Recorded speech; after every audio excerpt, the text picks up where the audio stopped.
एडगेट अभ्यास पुस्तिका कक्षा 6 गणित अध्याय 2 के प्रश्नोत्तर हल करेंगे। अध्याय का नाम है पूर्ण संख्याएं। तो चलिए बच्चों, हम प्रश्नोत्तर की ओर बढ़ते हैं। तो प्रश्नोत्तर से पहले यहाँ पर कुछ प्रश्न और दिए हुए हैं अभ्यास से पहले। यहाँ पर प्रश्न नंबर 1 दिया है। एक फल विक्रेता ने रुपये 650 के आम खरीदे व उन्हें रुपये 799 में बेच दिए। फल विक्रेता को कितने रुपए का फायदा हुआ? तो यहाँ पर हल करेंगे। क्रय मूल्य बराबर कितना था? 799 और विक्रय मूल्य बराबर 650। फायदा, तो क्रय मूल्य में से विक्रय मूल्य को घटा देंगे तो कितना प्राप्त हो जाएगा? 149। ये हमारा उत्तर हो गया। चलिए बच्चों, आगे बढ़ते हैं। प्रश्न नंबर 2 पर आते हैं। मीना एक पंक्ति में 65 पौधे लगाती है तो 125 पंक्तियों में कुल कितने पौधे लगेंगे? आइए इसको हल करेंगे। एक पंक्ति में पौधे कितने लगते हैं? 65। 125 पंक्तियों में कुल पौधे 65 गुणित 125 बराबर कितना प्राप्त हो जाएगा? 8125। ये हमारा उत्तर हो जाएगा। चलिए आगे बढ़ते हैं। प्रश्न नंबर 3 पर आते हैं। 2405 और 1273 के योग में 1003 को जोड़िए। तो चलिए इन तीनों का हमें योग करना है कुल मिलाकर। यहाँ पर हम 2405 धन 1273 धन 1003 इन तीनों का योग करेंगे तो हमें प्राप्त हो जाएगा 4681 रुपये। ये हमारा यहाँ पर आंसर हो जाएगा। चलिए अब आगे बढ़ते हैं। यहाँ दिया है, नीचे दिए गए प्रश्नों को हल कीजिए। तो यहाँ पर देखिए ये प्रश्न दिए हुए हैं। प्रश्न नंबर 1 है, ये बहुविकल्पीय प्रश्न है। तो इसमें सबसे पहला प्रश्न है, संख्याएं 1 2 3 4 5 गणन गिनती गिनने वाली संख्याओं को क्या कहते हैं? ऑप्शन ए पूर्ण संख्या, ऑप्शन बी प्राकृत संख्या, ऑप्शन सी सम संख्या, ऑप्शन डी अभाज्य संख्या। इसमें सही ऑप्शन है ऑप्शन बी प्राकृत संख्या, और इसमें सही ऑप्शन है बी। इस पर गोला लगाएंगे, इसको फिल करेंगे ऑप्शन बी वाले गोले को। चलिए अब आगे बढ़ते हैं। यहाँ पर गोले को फिल करने के बाद यहाँ पर हम उत्तर में क्या लिखेंगे? ऑप्शन बी प्राकृत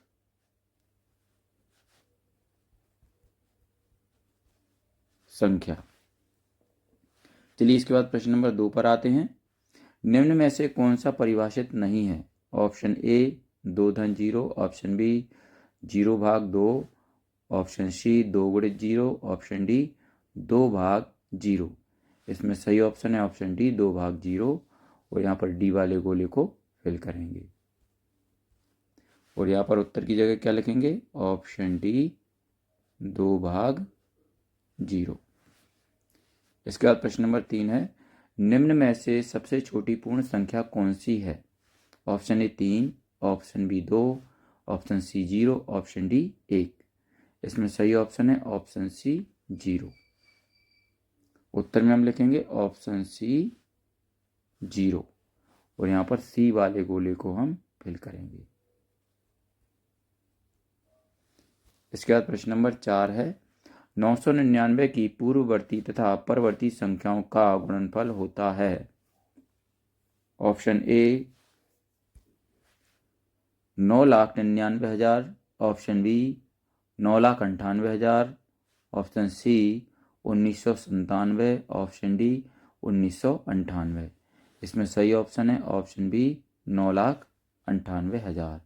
तो बी वाले गोले को यहाँ पर हम फिल कर देंगे और यहाँ पर हम उत्तर में लिखेंगे ऑप्शन बी 9,98,000। चलिए बच्चों अब आगे बढ़ते हैं। प्रश्न नंबर 5 पर आते हैं। सबसे छोटी पूर्ण संख्या और उसकी परवर्ती संख्या का गुणनफल सदैव होता है। Option A 1, option B 0, option C 10, option D 100। इसमें सही ऑप्शन है ऑप्शन बी 0। यहाँ पर बी वाले गोले को फिल करेंगे और यहाँ पर उत्तर में लिखेंगे ऑप्शन बी 0। चलिए बच्चों आगे बढ़ते हैं। प्रश्न नंबर 6 पर आते हैं। ऐसी प्राकृत संख्या बताइए जिसका कोई पूर्ववर्ती नहीं है। हल करेंगे, हल में लिखेंगे तो क्या आएगा, एक ही ऐसी प्राकृत संख्या है जिसका कोई पूर्ववर्ती नहीं है। इसके बाद प्रश्न नंबर 4 है, पूर्ण संख्याओं के कोई दो उपयोग लिखिए। हल करेंगे, नंबर 1 गिनती करने के लिए, नंबर 2 सवालों को हल करने के लिए। इसके बाद प्रश्न नंबर 8 है, संख्या 998 के बाद अगली 3 प्राकृत संख्याएं लिखिए। इसको हल करेंगे तो 998 के बाद 3 प्राकृत संख्या लिखना है हमें अगली, तो 98 के बाद 999 हो जाएगी, इसके बाद 1000 हो जाएगी, फिर इसके बाद 1001 हो जाएगी। अब अगला है प्रश्न नंबर 9, किसी रेडीमेड कपड़े बनाने की फैक्ट्री में एक वर्ष में 2,16,315 कमीजें, 1,82,736 पतलूनें तथा 58,704 जैकेटें बनाई गईं। तीनों प्रकार के कुल कितने वस्त्र बनाए गए? तो स्वाभाविक सी बात है, हम इन तीनों प्रकार के वस्त्रों को यहाँ पर जोड़ देंगे तो हमें क्या प्राप्त हो जाएगा, इधर कुल टोटल कपड़ों की संख्या। तो यहाँ पर कितना हो जाएगा, 4,57,755। ये यहाँ पर हमारा उत्तर हो जाएगा। इसके बाद प्रश्न नंबर 10 है, एक पूर्ण संख्या 25 में जोड़ी जाती है तथा फिर वही संख्या फिर 25 से घटाई जाती है। इस प्रकार प्राप्त दोनों संख्याओं का योग ज्ञात कीजिए। तो हल करेंगे, माना वह पूर्ण संख्या x है, तो 25 धन x, इसको 25 माइनस x, इन दोनों को क्या कर दिया हमने, आगे हल करेंगे, 25 धन x धन 25 ऋण x, यहाँ पर क्या प्राप्त हो जाएगा, 50।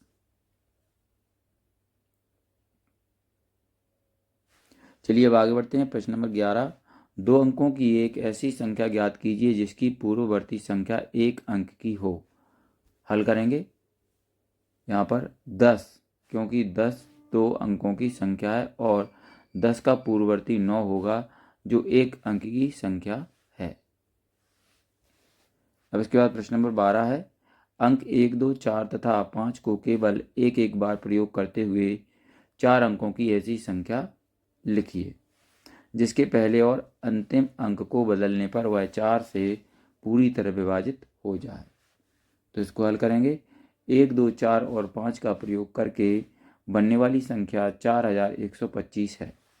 यदि 4125 के पहले और अंतिम अंक को बदलने पर बनने वाली संख्या 5124 से पूरी तरह विभाजित हो जाती है। अगला है प्रश्न नंबर 13, जोड़ घटाव गुणा एवं भाग में से कौन सी संक्रिया किन्हीं दो पूर्ण संख्याओं में लागू करने पर सदैव पूर्ण संख्याएं प्राप्त नहीं होती हैं, कारण बताइए। तो इसको हल करेंगे, भाग संक्रिया किन्हीं दो पूर्ण संख्याओं पर लागू करने पर सदैव पूर्ण संख्या प्राप्त नहीं होती है, जैसे 1/2 बराबर 0.5, यह पूर्ण संख्या नहीं है। अगला है प्रश्न नंबर 14, फरवरी 2023 में सभी दिवस सोमवार, मंगलवार, बुधवार, गुरुवार, शुक्रवार, शनिवार, रविवार 4 बार आते थे। क्या फरवरी 2024 में भी सभी दिवस 4 बार आएंगे, हाँ या नहीं, कारण बताइए। हल करेंगे, हाँ, क्योंकि फरवरी 2024 में 29 दिन होंगे। चलिए प्रश्न नंबर 15 पर आते हैं, अंकों 1, 7 एवं 0 का उपयोग करते हुए अधिकतम मूल्य निर्धारित कर रुपयों में लिखिए जिसे आप अपनी गुल्लक में डालना चाहते हैं। प्रत्येक अंक का उपयोग एक ही बार किया जा सकता है। तो इसको हल करेंगे, अंकों एवं 0 का उपयोग करने पर अधिकतम मूल्य 710 होगा। तो बच्चों, यहाँ पर ही हमारा अध्याय 2 समाप्त होता है। अगर आपको हमारा वीडियो अच्छा लगता है तो इसको लाइक करें, अपने दोस्तों के साथ शेयर भी करें। इसी तरीके के और भी वीडियो पाने के लिए हमारे इस चैनल को सब्सक्राइब करना ना भूलें। धन्यवाद।